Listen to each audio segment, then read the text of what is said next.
여러분, 할리우드 블록버스터 영화 한 편이 있는데요. 이 영화를 쓴 원작자가 놀라지 마세요. 응급실에서 사람 뇌를 치료하는 의사라면 믿어지시나요? 한 의사의 비밀스러운 취미가 어떻게 전 세계를 휩쓴 문화현상이 됐는지 그 진짜 놀라운 이야기를 지금부터 한번 파헤쳐 보겠습니다. 자, 먼저 이 숫자부터 한번 보실까요? 3억 달러. 이게 감이 잘 안 오시죠? 우리 돈으로 하면요, 무려 4천억 원이 넘는 돈입니다. 이게 바로 영화 하우스메이드 딱 한 편이 전 세계에서 벌어들인 수익이에요. 이 숫자 하나만 봐도 아시겠죠? 이 영화가 그냥 좀 성공했네 수준이 아니라 말 그대로 초대박을 터뜨린 하나의 현상이었다는 걸요. 이 그래프를 보시면 그 성공이 훨씬 더 와닿으실 거예요. 보세요. 제작비는 3,500만 달러인데 수익은 3억 달러를 훌쩍 넘겼습니다. 아니 이건 뭐 거의 돈을 찍어내는 기계를 만든 수준 아닌가요? 할리우드 입장에서는 그야말로 황금알을 낳는 거위를 발견한 거나 마찬가지였죠. 맞아요. 바로 그 영화입니다. 시드니 스윈이랑 아만다 사이프리드가 주연을 맡아서 엄청 화제가 됐었잖아요. 굉장히 세련됐는데 동시에 엄청나게 충격적인 스릴러였죠. 그 시대의 분위기를 정말 완벽하게 담아냈다는 평가를 받았어요. 자, 그럼 지금부터 이 아름다움과 피, 그리고 블록버스터라는 성공 공식이 대체 어떻게 만들어졌는지 그 뒷이야기를 한번 제대로 파헤쳐보죠. 그리고 이 모든 대단한 이야기의 시작점은 바로 이 책 한 권이었습니다. 2022년에 출간돼서 뭐랄까 반전에 반전을 거듭하면서 베스트셀러가 된 소설이죠.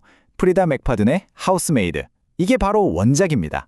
자, 이제 영화에서 한 걸음 더 들어가서 그 근원으로 한번 시선을 옮겨보겠습니다. 자, 그럼 궁금해지죠. 이 모든 걸 만들어낸 사람, 프리다 맥파던. 대체 누구일까요? 아마 대부분 누구지? 하실 거예요. 처음 들어보는 이름일 겁니다. 좀 이상하지 않나요? 엔터테인먼트 업계에서 이렇게 큰 성공 신화를 썼는데 정작 그 주인공의 이름은 아무도 모른다니 말이에요. 맞습니다. 이렇게까지 큰 성공을 거뒀는데 작가 이름이 낯설다? 이건 정말 드문 일이거든요. 그녀는 마치 일부러 스포트라이트를 피하는 사람처럼 대중의 시선에서 딱 한 발짝 물러나 있었던 거죠. 이 인용문을 한번 들어보세요. 이게 맥파든 본인이 직접 한 말인데 정말 기가 막힙니다. 제가 사람들한테 프리다 맥파든이라고 하거나 책을 쓴다고 말하면요, 다들 그냥 멍하니 저를 쳐다봐요. 이걸 보면 그녀가 얼마나 베일에 쌓여 있었든지 감이 오시죠? 자, 그 이유가 뭘까요? 바로 프리다 맥파든이 필명이기 때문입니다. 가짜 이름이라는 거죠. 그리고 그녀의 진짜 정체야말로 이 모든 이야기에서 가장 큰 소설보다 더 소설 같은 반전일 겁니다. 자, 이제 그 미스터리의 첫 번째 껍질을 벗겨낼 시간입니다.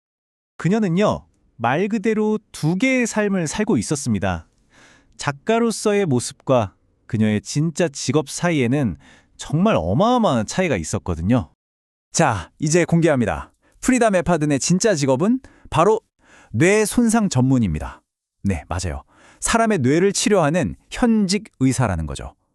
생각해보세요. 한쪽에서는 생명을 구하기 위해서 그렇게 정교한 의술을 펼치는데 다른 한쪽에서는 피가 낭자하는 홍도는 스릴러를 쓴다? 와, 정말 믿기 힘든 반전 아닌가요? 이 타임라인을 보시면 그녀의 인생 여정이 얼마나 놀라운지 한눈에 보입니다. 자, 시작은 하버드 수학과였어요. 세상에서 가장 논리적이고 이성적인 학문이잖아요.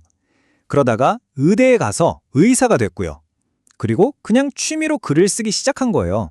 그런데 그게 2022년에 하우스메이드로 빵 터지더니 결국 할리우드 블록버스터까지 가게 된 겁니다. 와, 진짜 이게 더 영화 같은 이야기네요. 자, 이제 그녀가 누군지는 알았습니다. 그럼 다음 질문으로 넘어가야겠죠. 대체 어떻게 이렇게 사람을 끌어당기는 중독적인 이야기를 만들어내는 걸까요?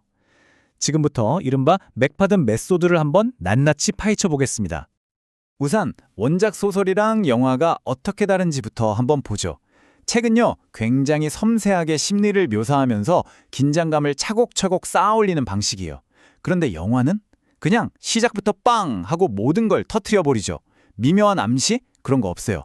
그냥 직접 피를 보여주고 섬세함보다는 화려한 볼거리를 선택한 겁니다. 한마디로 소설의 가장 자극적인 요소들만 쏙쏙 뽑아서 극대화시킨 거죠. 이게 바로 그 맥파든 스타일의 핵심 레시피입니다. 하나씩 볼까요? 일단 전개가 엄청 빨라요. 몰아치듯이 글을 쓰고요. 그리고 마치 친한 친구가 너한테만 얘기해 주는 건데 하면서 비밀 얘기해 주는 것처럼 1인칭으로 이야기를 끌고 갑니다. 깊이 있는 인물 묘사보다는 흥미진진한 사건 위주로 가고요. 특히 우리 주변에서 얼마든지 일어날 수 있는 가정 서스펜스에 집중하죠. 여기에다가 기가 막히게 계획된 반전, 그리고 도무지 믿을 수 없는 화자까지 딱 더해주면 와, 이건 뭐 독자가 책을 손에서 놓을 수 없게 만드는 거의 완벽한 공식이라고 할 수 있습니다. 하지만 말이죠. 이렇게나 효과적인 공식, 이게 논란과 비판을 불러오기도 했습니다. 그러니까 그녀의 성공을 모두가 박수쳐준 것만은 아니었다는 이야기죠. 실제로 한 온라인 커뮤니티에 올라온 의견인데요. 한번 보시죠. 그 책은 리브 콘스탄틴의 마지막 페리시 부인을 표절했다는 비난을 받았고 프리다 맥파던이 다른 작품들을 베꼈다는 의혹도 많다. 이런 식으로요. 그러니까 표절 의혹이 공공연하게 제기되고 있다는 점, 이것도 그녀를 둘러싼 이야기의 중요한 한 부분입니다. 자, 이제 시야를 좀 더 넓혀볼까요? 프리다 맥파든 한 사람의 이야기가 아니라 그녀의 경력이 출판산업 전체에 어떤 영향을 미쳤는지를 한번 보겠습니다. 그녀는요, 아마존에서 시작해서 할리우드 A급 작가가 되면서 출판계의 룰 자체를 새로 썼다고 해도 과언이 아니에요. 무슨 말이냐면 맥파든은 처음부터 우리가 아는 그런 대형 출판사를 찾아가지 않았어요. 그녀의 경력은 아마존에서 스스로 책을 내는, 그러니까 자가 출판으로 시작됐습니다. 이건 업계의 전통적인 문지기들을 그냥 건너뛰어버린 거나 마찬가지죠. 그리고 그녀가 보여준 이 방식이 이제는 다른 작가들에게 완전히 새로운 성공 공식, 일종의 청사진이 됐습니다. 자, 보세요. 1단계. 아마존 같은 플랫폼에서 직접 책을 내서 내 펜을 먼저 만들어요. 2단계. 멈추지 않고 계속 신작을 내면서 인기를 유지합니다. 3단계. 온라인이랑 소셜미디어에서 입소문이 나게 만들고요. 마지막 4단계. 이렇게 힘을 키운 상태에서 작가가 오히려 갑이 되어서 출판사나 영화사와 유리한 조건으로 계약을 맺는 거죠.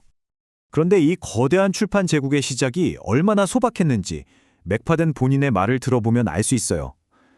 저는 그냥 아마존에 책 몇 권 올려놓고 싶었을 뿐이에요. 뭐 큰 성공을 바란 것도 아니었고 본업인 의사를 그만둘 생각은 더더욱 없었죠. 정말 작은 바람에서 모든 게 시작된 겁니다. 아, 그리고 이 디테일이 저는 참 재미있더라고요. 우리가 보통 작가라고 하면 막 혼자 고독하게 서재에 틀어박혀서 글 쓰는 모습을 상상하잖아요.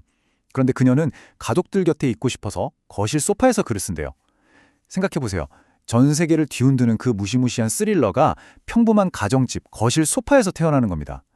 이런 이중적인 모습이야말로 의사이자 작가, 그녀의 모든 이야기를 관통하는 가장 중요한 핵심이 아닐까 싶어요. 자, 그렇다면 이 모든 이야기가 우리에게 말해주는 건 뭘까요? 왜 이게 중요할까요? 딱 4가지로 정리할 수 있습니다. 첫째, 기존 출판계의 문지기들에게 도전장을 던졌다는 것. 둘째, 디지털 자가 출판의 힘이 얼마나 강력한지를 제대로 증명했다는 것. 셋째, 작가가 직접 성공을 주도하는 새로운 모델을 만들었다는 것. 그리고 마지막으로 이제 장르 소설과 블록버스터 영화의 경계가 무너지고 있다는 걸 보여준다는 점입니다. 결론을 말씀드리자면 프리다 맥파든의 이야기는 그냥 어떤 책이 성공했다는 이야기가 아닙니다. 이건요, 우리가 이야기를 만들고 공유하고 즐기는 그 방식 자체가 근본적으로 바뀌고 있다는 걸 보여주는 하나의 상징적인 사건인 거죠. 자, 마지막으로 여러분께 질문 하나를 던지면서 마무리할까 합니다.